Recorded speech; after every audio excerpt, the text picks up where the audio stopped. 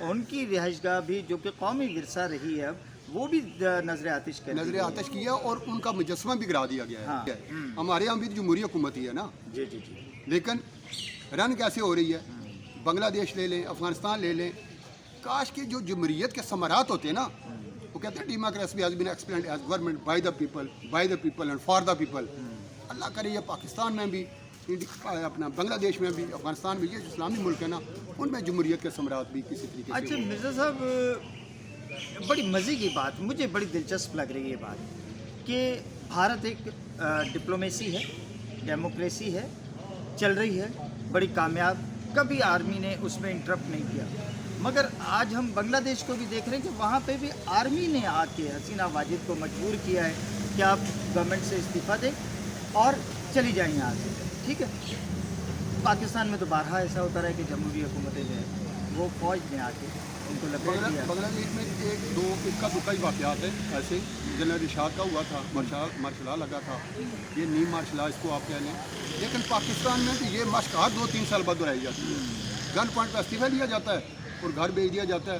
کون وزیر اعظم ہے جو اس کام سے نہیں بچا؟ میں وہی کہہ رہا ہوں نا آپ سے، میں آپ کی اسی پہ روشنی چاہ رہا ہوں کہ دیکھیے بھارت کا جو ہے وہ ہاتھ رہا بنگلہ دیش میں، اس کے باوجود وہاں پہ بھی آرمی کا جو ہے وہ مداخلت آرمی نے کی ہے، یہاں پہ بھی ہوتی ہے. بھارت میں کیوں نہیں؟ بھارت میں آج تک آرمی کی مداخلت ہی پہ جو ہے کہ اب ان کو کہاں جاتے ہوئے دیکھ رہے ہیں آپ؟ ابھی تو انڈیا میں اچھا، آگے وہ آتھوں مہر رہی ہیں کہ انہیں سیاسی پناہ مل جائے انگلینڈ میں ٹھیک ہے. یا اٹلی میں.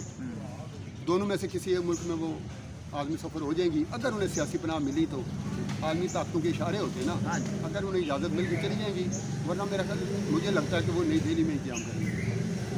چلیے بڑے بے آبرو ہو کر تیرے کوچے سے ہم نکلے.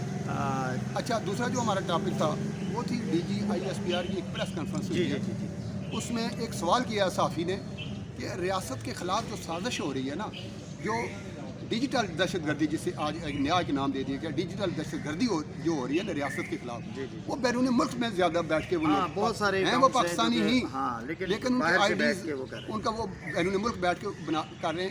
اس کا انہوں نے کوئی جواب دیا ہے. کیا جواب دیا؟ کیا سوال ہوا ہے، کیا جواب؟ سوال یہ ہوا ہے کہ یہ جو ڈیجیٹل دہشت گردی ہو رہی ہے نا پاکستان کے خلاف، اس سے پاکستان میں مایوسی پھیل رہی ہے اور انتشار پھیل رہا ہے.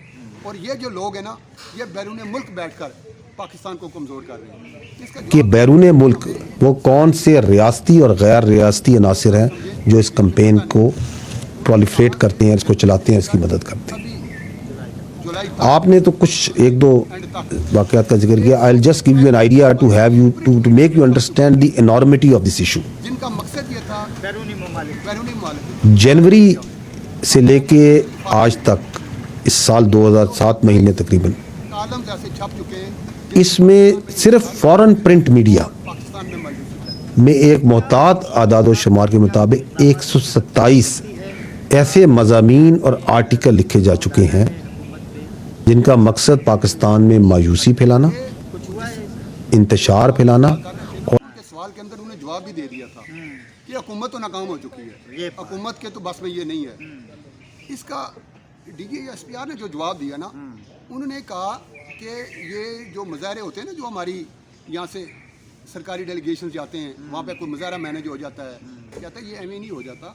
اس کے پیچھے پوری پلاننگ ہے، پوری منصوبہ بندی کے ساتھ یہ سب کچھ ہو رہا ہے. فنڈنگ ہے پیچھے. فنڈنگ ہے اس کی، کروڑوں روپیہ اس پہ خرچ ہو رہا ہے، کروڑوں ڈالر اس پہ. پاکستان کو بدنام کیا جائے، پاکستان کو بدنام کیا جائے، پاکستان کو کمزور کیا جائے اور اسے ایک ناکام ریاست ثابت کیا جائے.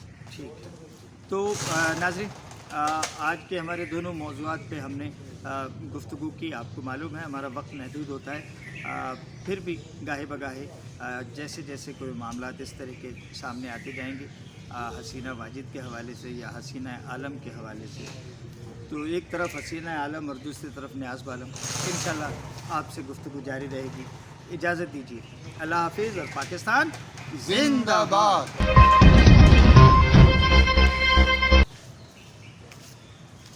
اوئے